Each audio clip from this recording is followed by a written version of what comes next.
Welcome to Pangong Lake.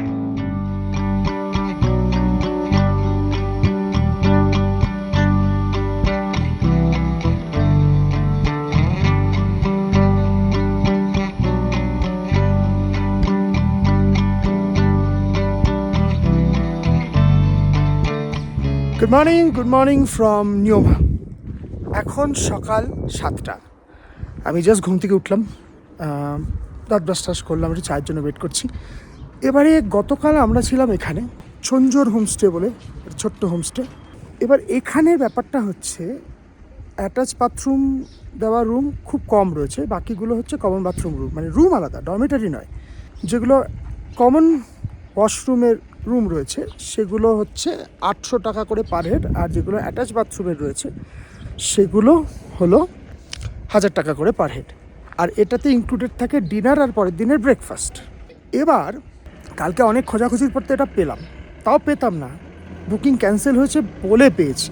আজকের প্ল্যানটা আমাদের ছিল এখান থেকে ডিরেক্ট উমলিংলা করা, কিন্তু ডিরেক্ট এখান থেকে উমলিংলা করতে হলে আমাদেরকে লাগেজ এখানে রেখে বেরোতে হবে। কিন্তু আজকে এখানে সব বুকড, লাগেজ রাখার কোনো উপায় নেই। এখন আমাদের হাতে টাইমও নেই, যদি উমলিংলা করতে হতো আমাদেরকে 8টায় বেরিয়ে যেতে হতো। তো আমাদের এইবারে উমলিংলার স্বপ্ন ড্রপ করতে হচ্ছে with a very heavy heart. এখানে এখন টেম্পারেচার -2।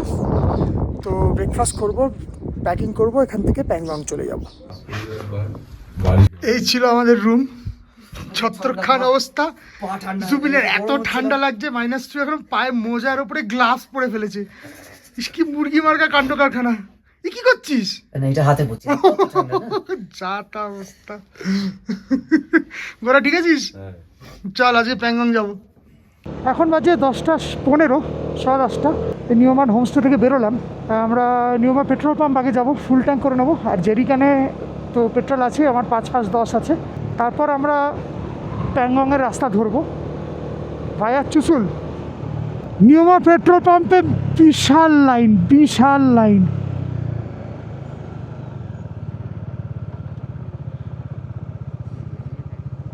এরপর তার পেট্রোল পাম্প নেই, এটাই লাস্ট পেট্রোল পাম্প, উপায়ও নেই আমাদের, কী করবো। I am now waiting in queue at the world's highest petrol pump. বিশাল লাইন, দাঁড়িয়ে আছি কতক্ষণ দাঁড়াবো জানি না। This is at 13,684 feet. সেখানে দাঁড়িয়ে থাকতে বেশ ভালোই লাগছে, নর্মাল পেট্রোল পাম্প তো নয়। এখন বাজে 11:08। আমরা এই world's highest retailing petrol pump থেকে ফুল ট্যাঙ্ক করে প্যাংগংয়ের দিকে যাচ্ছি। বেশ অনেকটা টাইমই লেগে গেল। হ্যাঁ, অসাধারণ, জাস্ট এদিকের ভিউটা বলার মতো না। আমাদের আজকের ডেস্টিনেশন হচ্ছে Merak is the last village beside Pangong lake. আমাদের এদিক থেকে যেতে that will be the first one. শুনেছি ওটাই সবচেয়ে সুন্দর। নিয়মা থেকে মেরাক দেখাচ্ছে 113 কিলোমিটার্স। এবার রাস্তার কন্ডিশন কীরকম আছে, কতক্ষণ টাইম লাগবে, কিছুই জানা নেই। লোমা এখান থেকে 13 kilometre.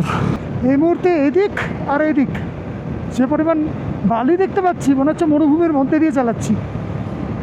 This is called the cold desert of Ladakh. পাহাড় অবধি যতদূর চোখ যাচ্ছে ততদূর পুরো বালি।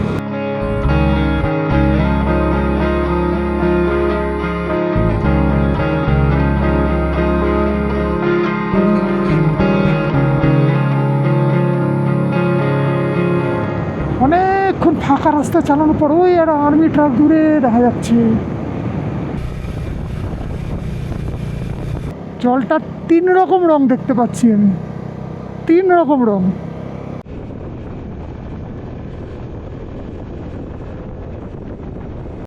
এবার অফরোডিং শুরু হবে। একটা চেকপোস্ট, না লোমা চেকপোস্ট, লোমা ব্রিজ। আমরা যাবো লেফট, এখানটা রাইট তার করাই। ওরে সাবাসে, তো পুরো বালি। এই রাস্তাটা চলে যাচ্ছে হানলের দিকে, আর এইদিকে চলে যাচ্ছে প্যাংগং। আমরা তো প্যাংগং যাব, তো আমাদের যে পারমিট চেক করতে হবে না সেটা আগে বলেনি, আমরাও বুঝতে পারিনি। ব্রেক করবি না বালিতে। এই লোমা চেকপোস্টে দাঁড়ালাম। হানলে গেলে পারমিট লাগে, প্যাংগং যেতে লাগে না। লেফট টার্ন নিয়ে নিলাম লোমা চেকপোস্ট থেকে। এবার একটু অফরোডিং পাবো এক্সপেক্টেড। গাড়ি মারাত্মক স্কিড খেলো পালিতে। চল উরি বাবা, সামনে নিয়েছি কোনো মতে, যা ওয়েট হয়ে আছে গাড়ির। ও দম বেরিয়ে গেলো।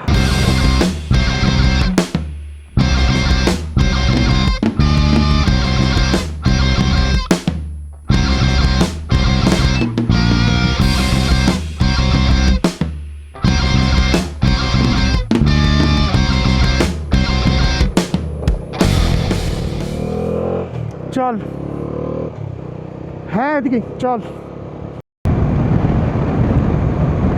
সাইডে একটু একটু বরফ জমে আছে, একটু একটু। এদিকে আর কোনো বাইকার তো দেখতেই পেলাম না। অল্প ভালো রাস্তা পাওয়ার পরে গোড়া তো হয়ে গেল। কি অবস্থা সামনে? আমরা অফ রোডের রাস্তা দিয়ে যাচ্ছি এখন, পুরোটা অনেকটা এখন অফ রোড আছে মনে হয়।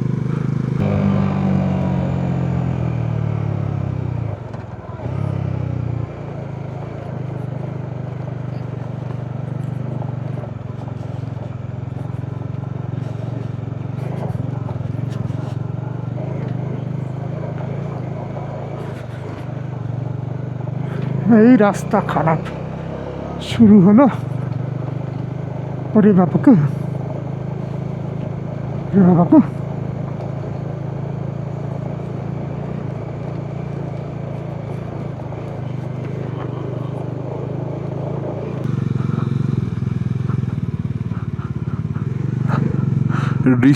একটু ডিস্টেন্স মেনটেন করিস। হ্যাঁ, কি লাফাচ্ছে গাড়ি, ওরে বাবা রে। দেখে গাড়ি আসছে, বাদিক চেপে নেবে।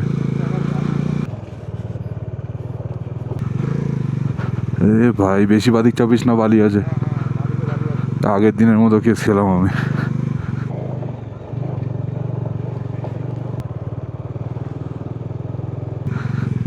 হে পুরো বালি, রোডে উঠতে হবে। বেরো, এটা দিয়ে বেরো তোরা। ঘোড়া এগোবি না, কিচ্ছু পারি না, রোড আছে, বেরিয়ে যা। তোর জন্য আমি আটকে গেলাম। গাড়ি ছিল তো ওই দিকে, কী করে বেরোবো? হ্যাঁ বেরিয়েছি।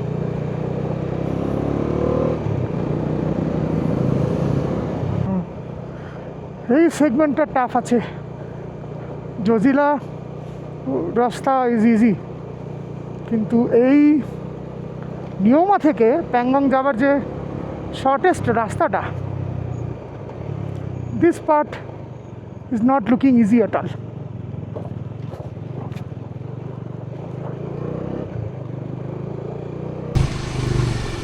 নিয়মা থেকে যে প্যাংগংয়ের রাস্তা আমরা ধরেছি পুরোটাই প্রায় অফ রোড।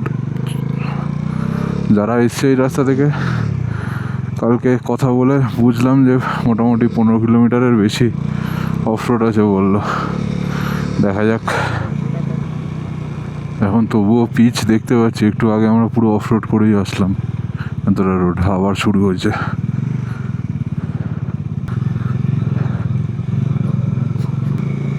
বালি বাদিকে আছে, যেও না।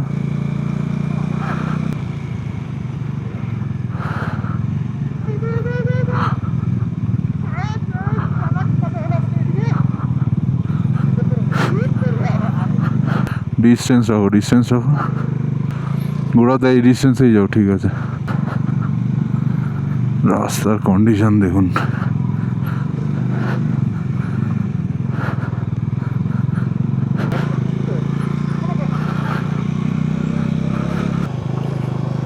রোডটার একই এই অবস্থা, তার মধ্যে গাড়ি আসলে একটু দুশ্চিন্তায় পড়ে যাচ্ছে সবাই।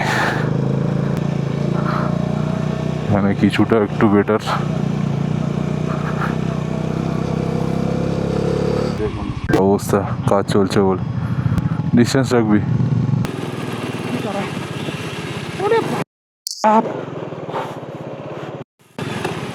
এমা এটা ঢুকে গেল কেন?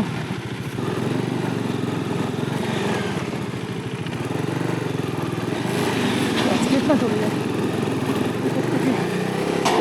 ওরা বাজাতে গেলে নামিয়ে একটু তুলেছে।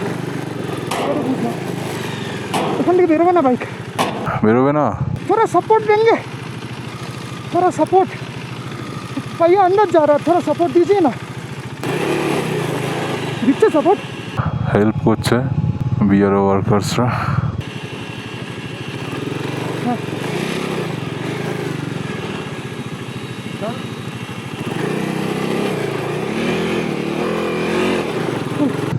शाबाश, चलो, thank you thank you thank you sir, thank you.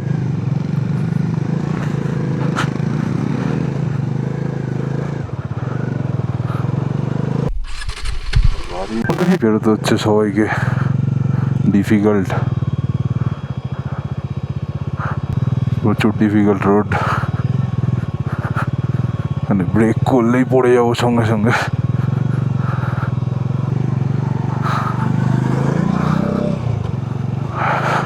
প্রচুর অফ রোড এখানে ফেস করছি আমরা,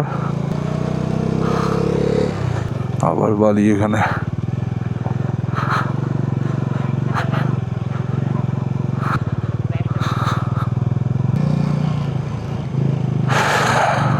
ডিস্টেন্স না,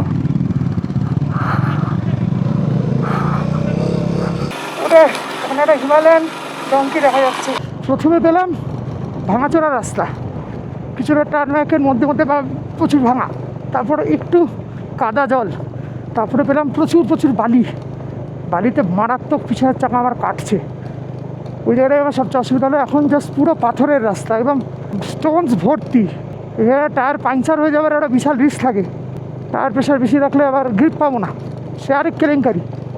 তো সব মিলিয়ে মোটামুটি বেশ অনেকক্ষণ ধরে আমরা অফরোড করেই যাচ্ছি। লোমা চেকপোস্ট থেকে নন স্টপ অফরোডিং। অন্য বাইকারদের থেকে শুনলাম মোটামুটি 15 কিলোমিটার মতন অফরোডিং, কিন্তু এক্স্যাক্টলি তো এভাবে কখনই বলা সম্ভব না, কারণ এখানে কোনো মাইলস্টোনই নেই, কিছুই নেই।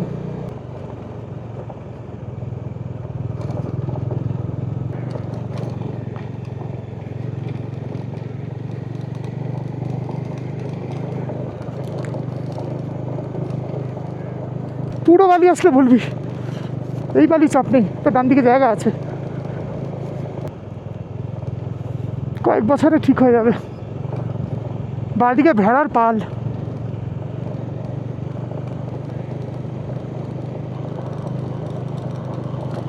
এখানেই তো মাইলেজটা ড্রপ করে যাচ্ছে আমাদের।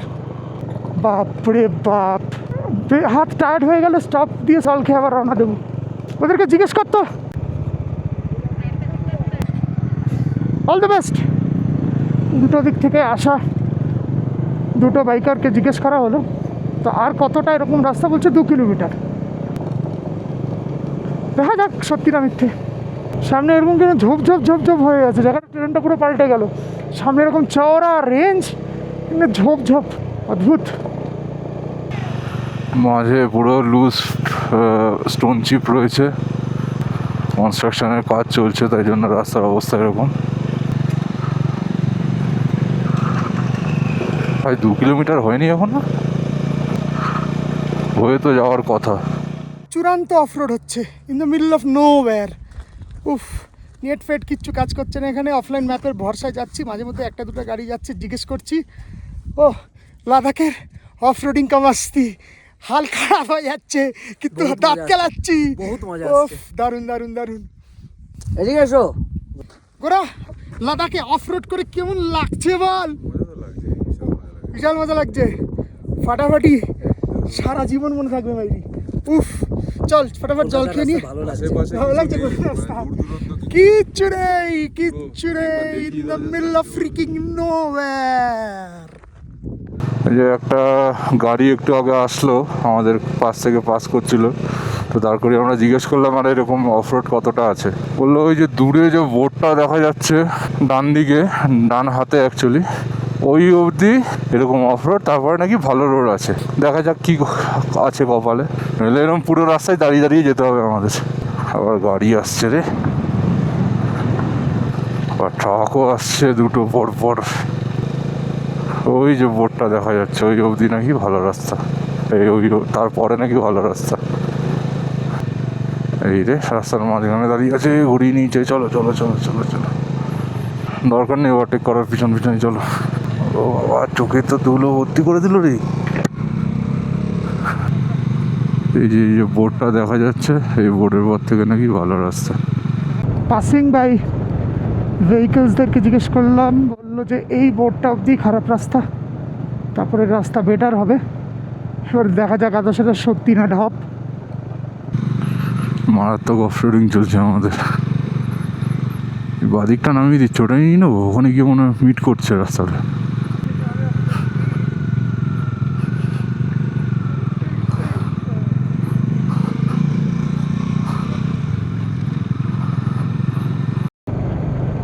বাবা কি রাস্তা! না, বোর্ড তো পেরিয়ে গেলাম, ভালো রাস্তা কোথায় রে? ভালো রাস্তা তো খুঁজে পাচ্ছি না। ওই যে কতগুলো বাইক আসছে দূর থেকে। নিচ থেকেই যাচ্ছে তো গাড়ি ফাড়িগুলো সব। এবার কোন দিক দিয়ে যাবো? ওই যে চার চাকাটা আসছে যে ওখান দিয়ে, ওই দিকেই যেতে হবে। ওই যে দূরে ট্রাক চলে এসছে আবার। বাদিক নামিয়ে দিলাম গোড়া তো।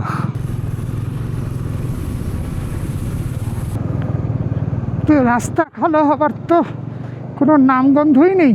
তো বোধহয় আরো খারাপ হলো কি? সামনে আরেকটা বোর্ড আছে, ওটা মনে হয় ভালো রাস্তা। ওই বোর্ডটা, আচ্ছা ওই বোর্ডটা বলছিল। আমরা তো মরিচিকার মতো বোর্ডই খুঁজে যাচ্ছি চারিদিকে। ঠিক আছে, কোনো ব্যাপার না। ই বাবা, আস্তে আস্তে গোড়া, আস্তে আস্তে। এটা না নামিয়ে তো ভুল করলাম। ওই দিক দিয়ে রোড দেখ, ওই দিক দিয়ে যাচ্ছে সবাই, কিন্তু এটা মনে হয় শর্টকাট মনে হচ্ছে, জানিস? কেলেঙ্কারি।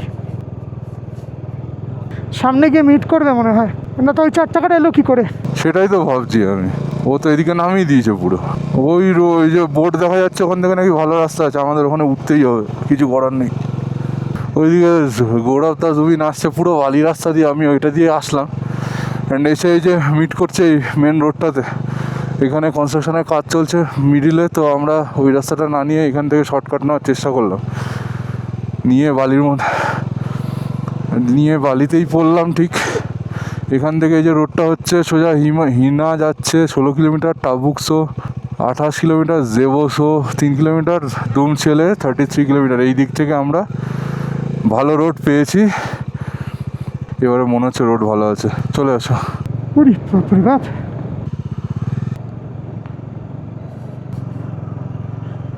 এখানে লেফটটা নিয়ে নিলাম। তো টারম্যাক পেয়েছি অনেকক্ষণ বাদে। ওরে বাবা! এখন আপাতত টারমাক দেখতে পাচ্ছি। আধ ঘন্টা 45 মিনিট হয়ে গেছে অফ রোডে গাড়ি চালাচ্ছি আমরা টানা। তো এই অফরোডিং সেগমেন্টটা শেষ হলো। এখান থেকে আর 76 কিলোমিটার দেখাচ্ছে মেরাক। এরপরে জানি না আবার কীরকম রাস্তা আসতে চলেছে। এখন বাজে 12:43। টারমাক রোডটা ধরে এগিয়ে এসেছি, একটা ব্রিজ দেখতে পাচ্ছি বা হাতে। নিচ থেকে ডিঙাতে হবে না, নিচ থেকে যদি ফাঁকা আছে তো নিচটা পুরো। হ্যাঁ, নিচ থেকে যেতে হবে। ওরে ওখান থেকে যদি ওখানে ধর ব্রিজটা ওখানে শেষ হয়ে গেল, তখন কী করবি? বাদিক দিয়েই দেখাচ্ছে, ম্যাপেও বাদিক দিয়েই দেখাচ্ছে। হ্যাঁ, এটা নতুন করছে, আগে কনস্ট্রাকশনটা পুরো হবে তবে তো যাবো। উড়ে গিয়ে পুরো প্যাং লেগে, তারপরে দেখবি এদিকটা দেখবি পুরো কাজ কমপ্লিট হয়নি। এই তো, ঠিক আছে, এই তো সামনে গিয়ে মিট করছে রাস্তা। ততক্ষণ টারম্যাক রোড পেলাম। চলে আয়। মাঝে একটা জায়গায় একটা ব্রিজের কনস্ট্রাকশন হচ্ছে, যেটা এই রোডে আবার মিট করছে, সেটার জন্য। হ্যাঁ, করছে। সেটার জন্য বাদিকে তো রাস্তা বন্ধ আছে, ওটাই তো বলছি। সেটার জন্যই বাদিক থেকে বালি আছে হালকা, সেটার জন্যই রাস্তাটা বাদিক থেকে আবার মিট করালো এখানে মেন রোডে। চেকপোস্ট পৌঁছলাম। এবার দেখি আমাদেরকে আটকায় না যেতে দেয়। মনে হচ্ছে পারমিট চেক করছে এখানে সবার। জিজ্ঞেস করি, सर पैंगोंग जा रहे हैं? जा वहाँ रखे साइड में।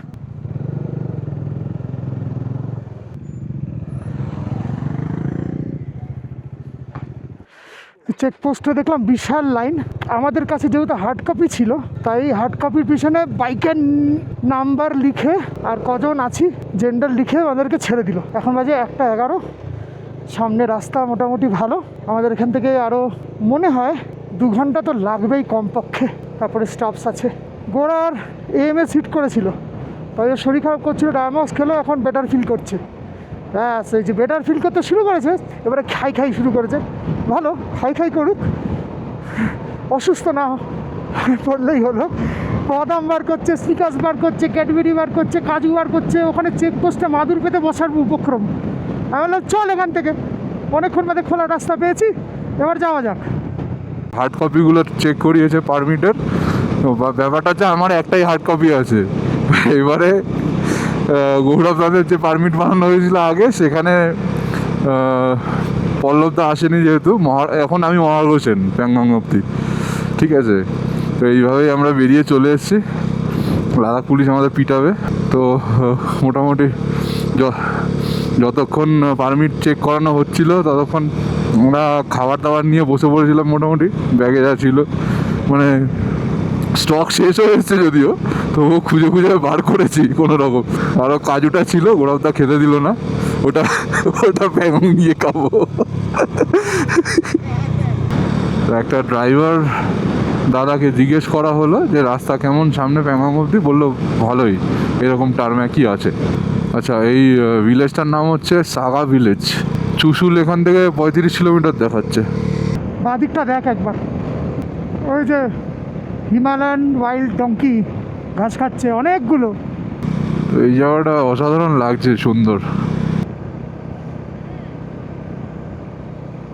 মাঝের পাথরগুলো আবার মানে সেই বাঁকুড়ার লাল মাটির মতো দেখতে। রাস্তায় অনেক বাইকারদের আমরা পাচ্ছি, সাথে সাপোর্ট ভেহিকেলও আছে তাদের।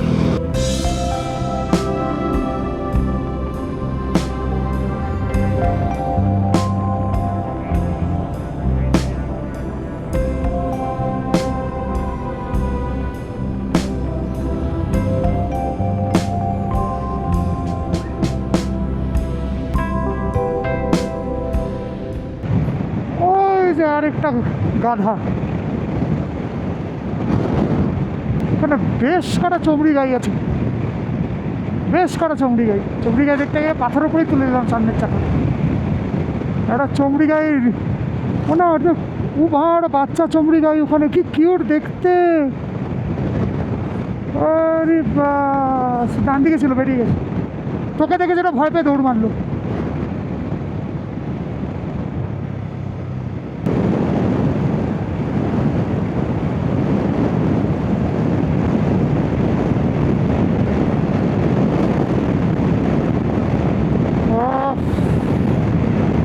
বিভৎস হাওয়া, হেভি ঠান্ডা, চূড়ান্ত ভিউ, ওরা তো একটু ক্রস করি বললাম।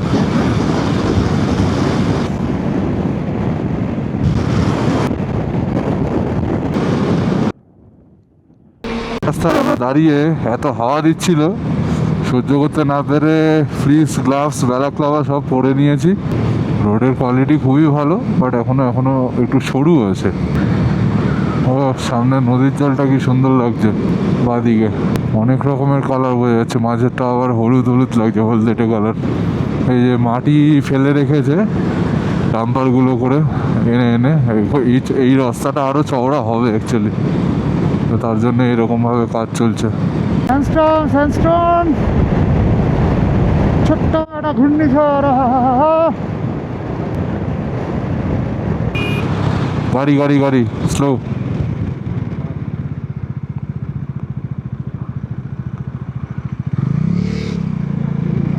স্লো করতে বললাম, গাড়ি পাস করছিল ওই জন্য।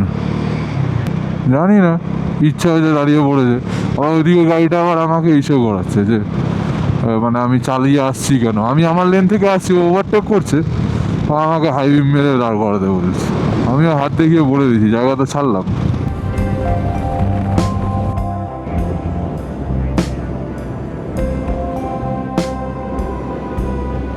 বাজে 1:53, আমাদের মারাত্মক খিদে পেয়েছে। ওইখানে 2-3টে বিল্ডিং দেখতে পাচ্ছি, লাল রুফ। ওখানে একটা ক্যাম্প না কি কোনো খাবার দাবারের জায়গা, কিছু বুঝতে পারছি না। যদি কোনো ক্যান্টিন ম্যান্টিন থাকে বা কোনো ক্যাফে, তো এখান থেকে আমরা একটু খাওয়া দাওয়া করতে পারি। ইন্ডিয়ান ফ্ল্যাগও দেখা যাচ্ছে, মনে হচ্ছে এটা ক্যাফে কোনো একটা। আমাদের খিদেও পেয়েছে সবার, তো যদি এটা রেস্টুরেন্ট হয়ে থাকে তো নিশ্চয়ই দাঁড়াবো। রেজাংলা মেমোরিয়াল, হ্যাঁ রেজাংলা হয়ে যাওয়ার কথা আমাদের অ্যাকচুয়ালি। অসাধারণ লাগছে ইন্ডিয়ান ফ্ল্যাগটা উঠছে এরকমভাবে। This is Rezang La war memorial. আচ্ছা আমরা কি ঢুকবো না জাস্ট বাইরে থেকেই দেখে? না, বিশাল ভিড় হবে। হ্যাঁ ওটাই বলছি। কোনো এখানে রেস্টুরেন্ট নেই। রেজাংলা ক্যাফে আছে। কোথায় ক্যাফে? থাকার তো কথা। ক্যাফে আছে? না না ক্যাফে না ভাই, cafe? The Battle of Rezangla was fought on November 18, 1962 during the India-China War. 120 soldiers of Charlie Company 13 Command Regiment led by Major Shaitan Singh made a legendary last stand at the 16,000-foot mountain pass in Ladakh to protect the Chushul Valley. আমরা এখন রেজাংলা war মেমোরিয়ালে বসে ছোলে ভাটুরে খাচ্ছি, 200 টাকা plate. চল enjoy. খেয়ে রে, 2 piece bhature একটা খেয়ে ফেলেছি আমি, আর তার সাথে চলে 200 টাকা। I repeat, 15,000 feet only. Outnumbered and lacking artillery support, 114 of the 120 Indian soldiers died fighting to the last bullet. For the ultimate sacrifice, Major Shaitan Singh Bhati received the Paramveer Chakra posthumously. ওই দূরে পাঙ্কাজ দেখা যাচ্ছে, ওইখানে রেজাংলার ব্যাটলটা হয়েছিল চায়নার সাথে। Major শয়তান সিং মহাবীর চক্র জিতেছিলেন, তার জন্য মরণোপরান্ত। So that's the spot where the battle was fought. এখন বাজে দুপুর 3টে। বাইরে থেকে রেজাংলা ওয়ার মেমোরিয়ালটা দেখলাম। ওয়ার মেমোরিয়াল থেকে বেশি আমার পিকটা দেখার ইচ্ছে ছিল। একটা ইমোশনাল অ্যাটাচমেন্ট রয়েছে, ছোটোবেলায় পড়েছিলাম এসবের সম্বন্ধে, ইন্ডোসাইনো ওয়ার। সিনেমা দেখে নয়, ইতিহাস পড়ে ইমোশনাল হয়েছি। Currently we are riding through Chushul valley, এটাকে বলে সাকালা রোড। আমরা কখন কি পাস ক্রস করে বেরিয়ে গেছি বুঝতেও পারিনি, না সামনে কি পাস আছে সেটা আমার খেয়াল নেই।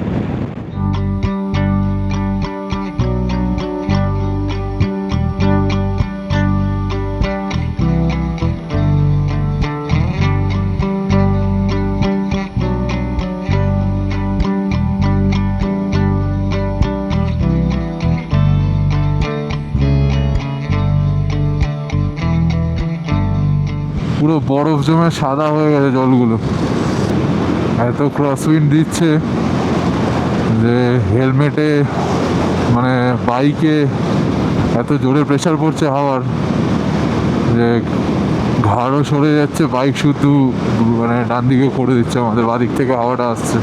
কিছু কিছু জায়গায় দুদিক থেকেই হাওয়া আসছে, বাদিক ডান দিক দুদিক থেকেই। এই চুকুল ভিলেজ হয়ে পাস করছি আর কি রাস্তাটা। ডান দিকে আমাদের চুসুল ভিলেজ পড়ছে, এদিকে ডান দিক বাদিক দুদিকেই যদিও রয়েছে বাড়িঘর, পুরনো হোমস্টে রয়েছে কিছু, স্কুল রয়েছে, ইন্ডিয়ান আর্মির কিছু অফিস রয়েছে। একটা ব্রিজ আসছে, ব্রিজ ক্রস করতে চলেছি আমরা। এটা প্রবাবলি নতুন ব্রিজ। এই ডান দিকের ব্রিজটা মনে হয় ভেঙে গেছে, এটা নতুন তৈরি হচ্ছে, এখনো কাজ কমপ্লিট হয়নি। এখান থেকে এবার কোন দিকে এটা দেখতে হবে ম্যাপে। বাদিকে দাঁড়িয়ে যাবো? আমি শুনলাম বাদিকে যা। আচ্ছা ঠিক আছে। এই একটা জায়গায় এসে ডান দিকে আর বাঁ দিকে রাস্তা ভাগ হয়ে যাচ্ছে, ম্যাপে ডান দিকের রাস্তাটাই দেখাচ্ছে, তো আমরা ডান দিকের রাস্তাটাই নেব। ওখানে গোড়া একজন ইন্ডিয়ান আর্মি পার্সোনালকে জিজ্ঞাসা করলো, উনিও বললেন ডান দিকের রাস্তাটাই বললেন।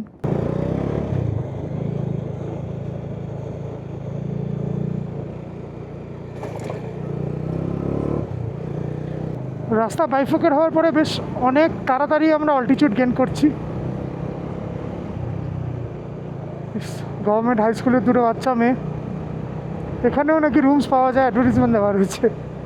এইবারে কোন দিকটা মনে তো হচ্ছে বাঁ দিকটা। এইবারেই গন্ডগোলটা হলো। জুবিন ওই জায়গাটাতে কি জিজ্ঞেস করতে পারবি কাউকে? আমরা চুসুল প্রাইমারি হেলথ সেন্টারের সামনে এসে দাঁড়িয়েছি। এবার এখান থেকে রাস্তাটা কোন দিকে যাচ্ছে একটু জিজ্ঞেস করে এগিয়ে যাবো আমরা। চলে এই ডান দিকের রাস্তাটা নিতে হবে এখান থেকে।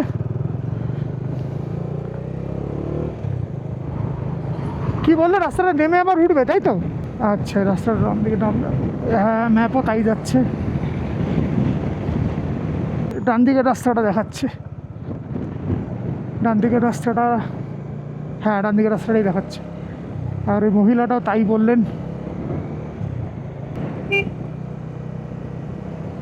রাস্তা বেশ সরু হয়ে গেছে।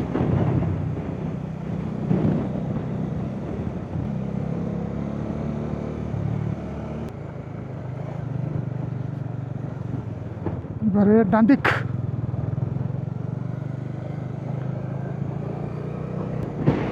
এবার এই রাস্তাটা বেশ কিছুক্ষণ সোজাই যাবে।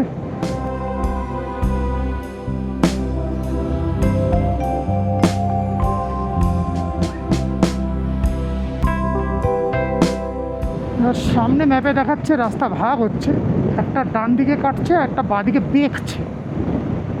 এই একটা রাস্তা ডান দিকে কাটছে পুরো, আর এই যে বাঁ দিকে বেঁকছে, আমাদেরকে ম্যাপ এটাই দেখাচ্ছে। কিন্তু রাস্তা কোথায়? রাস্তা ঘুরিয়ে, রাস্তা ঘুরিয়ে।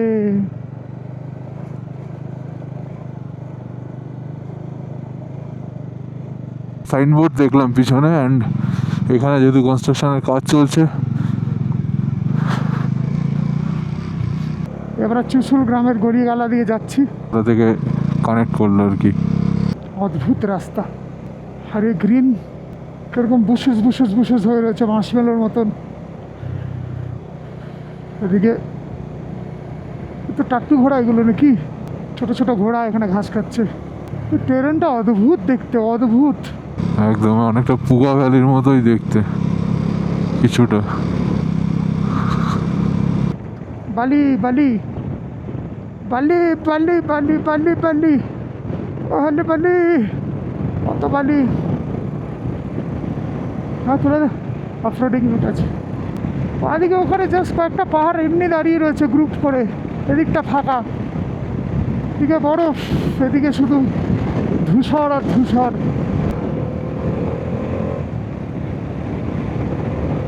এই দূর থেকে প্যাংগং লেকের জল দেখা যাচ্ছে। আমরা প্রায় চলেই এসেছি, এখানে একটুখানি ওয়েট করে যাব।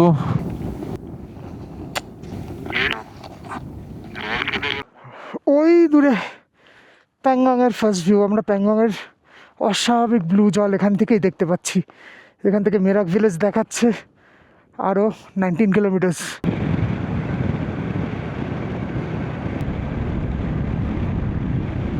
তো আরেকটু দেখা গেছে প্যাংগং, প্যাংগং শো পুরো দেখা যাচ্ছে এখান থেকে। আমরা ফাইনালি চলে এসেছি, পুরো নীল জল দেখা যাচ্ছে। প্যাংগং শো, পাহাড়, পাহাড়ের মাথায় বরফ, তার উপরে মেঘ, তার উপরে নীল আকাশ। এই মেঘলা হয়ে আছে বলে লেকের রঙটা অতটা ব্লু লাগছে না। আকাশ যদি পরিষ্কার হয়ে যায় সেই অরিজিনাল ব্লু রঙটা দেখতে পাবো। দেখি আমাদের কপালে কি আছে।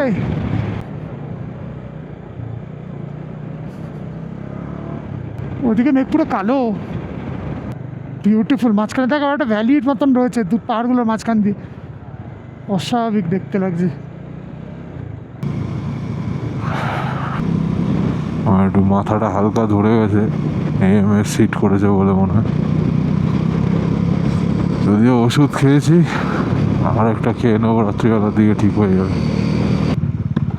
আরে রাস্তা ভাঙা, রাস্তা ভাঙা।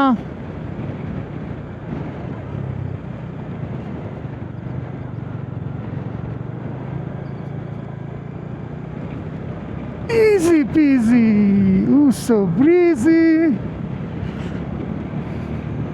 কি করে ওরা দুজন? বাবা, সাপোর্ট ভেহিকেল নিয়ে এসছে, কত বড়।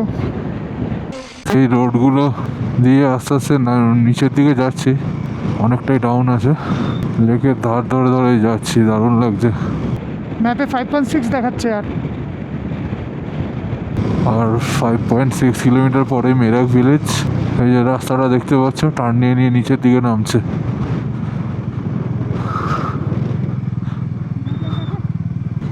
হ্যাঁ, মিডিল দিয়ে চালাস না, বালি রয়েছে, সঞ্জীব রয়েছে।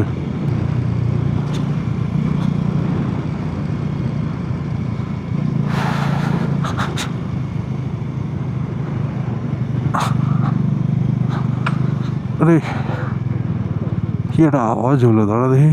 হ্যাঁ সকাল, পিছনে রিয়ার সকাল। না না, পায়ের এখানে। আরে না, এই জায়গাটা জুতোর তলায় কিছু একটা গন্ডগোল হচ্ছে। এখানে একটা ঘর দেখতে পাচ্ছি। আমরা যে এদিক থেকে পুরো চুসুল থেকে এলাম, এটা হচ্ছে ফার্স্ট ঘর যেটা আমাদের চোখে পড়লো, মানে হোমস্টে হতে পারে আর কি। First lake view point Kaksat. এখানে তার মানে হচ্ছে, এখানেও হোমস্টে হবে। এটা মেরাকের পরে লাস্ট গ্রাম হতে চলেছে, মানে এই মুহূর্তে Merak is the last village. Kaksat, sorry, Khakstet will become the last village যখন এটা চালু হয়ে যাবে। বাট এই মুহূর্তে Merak is the last village. কী অবস্থা আকাশে! 13,950 ফিট এখানকার অল্টিটিউড।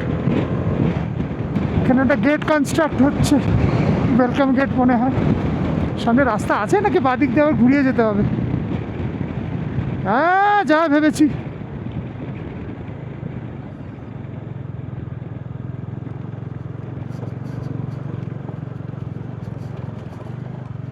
ওরে বাপরে,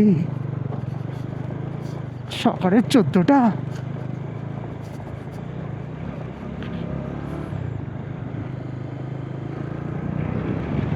সামনে তো দেখছি আবার রাস্তা ভাঙা।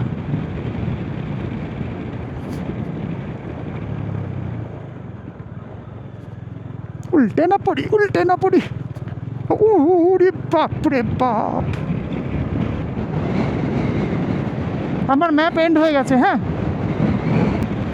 এই দূরে একটা গ্রাম দেখতে পাচ্ছি, জানি না এটা প্রবাবলি মেরাক হতেও পারে। We have finally entered Merak. এবার আমাদেরকে হোমস্টে খুঁজতে হবে।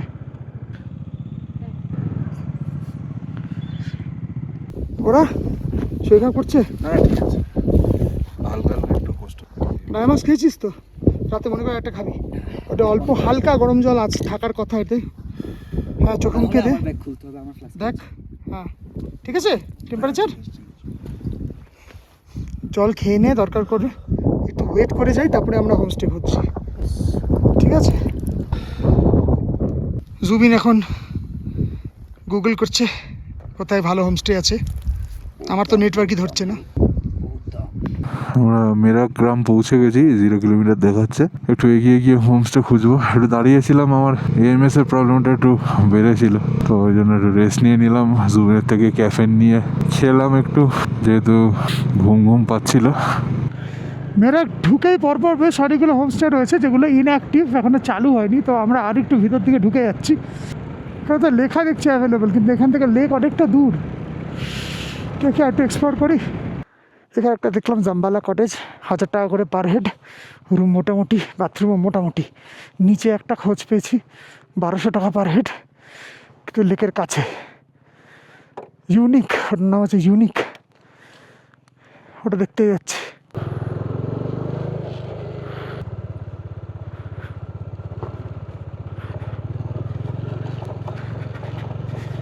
ওটা কাঁচা রাস্তা দিয়ে নামছি আমরা। উফ, এত অফরোড করেছি, আজকে টায়ার্ড হয়ে গেছি। ওরে বাপরে বাপ, ওরে সাবাস, ঝাঁঝানো রাস্তা একদম।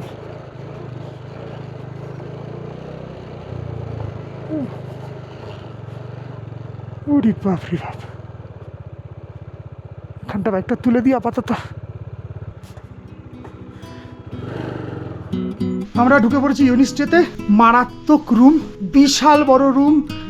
এইখানে ওরে এমএস তো উড়েই গেল তো। এখান থেকে এই যে প্যাংগং দেখা যায়। আমাদের বাইকগুলো ওই সাইডে রাখা রয়েছে। এটাই লাস্ট অ্যাভেলেবেল রুম ছিল।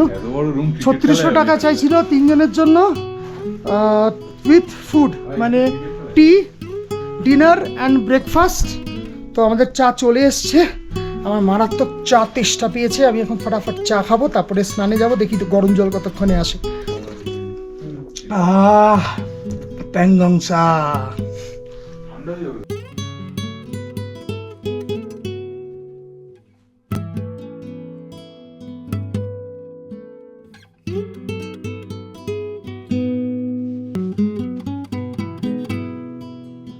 এখন বাজে 5:50। দাঁড়িয়ে আছে প্যাংগং লেকের অনেক কাছে। এবার আমরা হাঁটতে হাঁটতে যাবো জলের ধারে।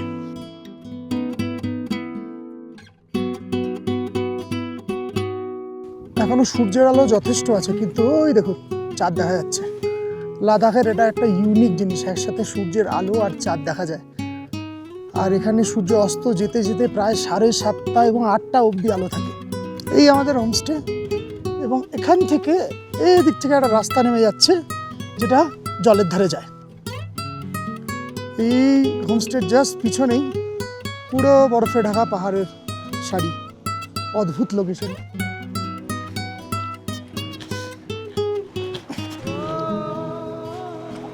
আলটিমেটলি দাঁড়িয়ে আছে প্যাংগংয়ের জলের ধারে। After waiting for so many years, finally this is Pangong. এটার 70% চায়নার, 30% ইন্ডিয়াতে। এবং দিস ইজ সল্ট ওয়াটার। যখন গন্ডোয়ানা ল্যান্ডের কলিশন হয়, দ্য কন্টিনেন্টাল ড্রিফট, তখন সমুদ্রের তলায় থাকা পোর্শনটা উপরে উঠে গিয়ে দ্য হিমালয়ান মাউন্টেন্স হয়ে যায়। That's why this is actually salt water, sea water, যতদূর আমি জানি। Correct me if I am wrong. But অসাধারণ। তবে কপাল খারাপ, ক্লাউডেড বলে ওই অ্যাকচুয়াল ব্লু, ব্রাইট ব্লু যেটা দেখতে পাওয়া যায় সেটা দেখা যাচ্ছে না। দেখি কিছুক্ষণ দাঁড়াই এখানে, যদি মেঘ সরে পাহাড়ে তো কোনো গ্যারেন্টি নেই, ওয়েদার যখন তখন পাল্টায়। এবং কাল সকালেও দেখি বড়াতে কি আছে।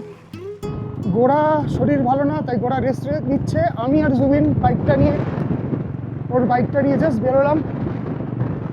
লেকের ধারে একটা ভালো স্পট দেখেছি ওই সাইডটাতে, ওখানে গিয়ে একটু ছবি তুলবো। নিজেদের বাইক থাকলে হেভি সুবিধে। লোকাল সাইট সিইং স্টার্ট হয়ে গেছে। হোমস্টের সামনের স্পটটা পছন্দ হয়নি খুব একটা, তাই আমরা এখন লেকের ধারে ভালো স্পট খুঁজছি। কিরে মজা হচ্ছে? বহুত ঠান্ডা লাগছে, বহুত ঠান্ডা। আহা, চোখে জল বেরিয়ে গেল আমার।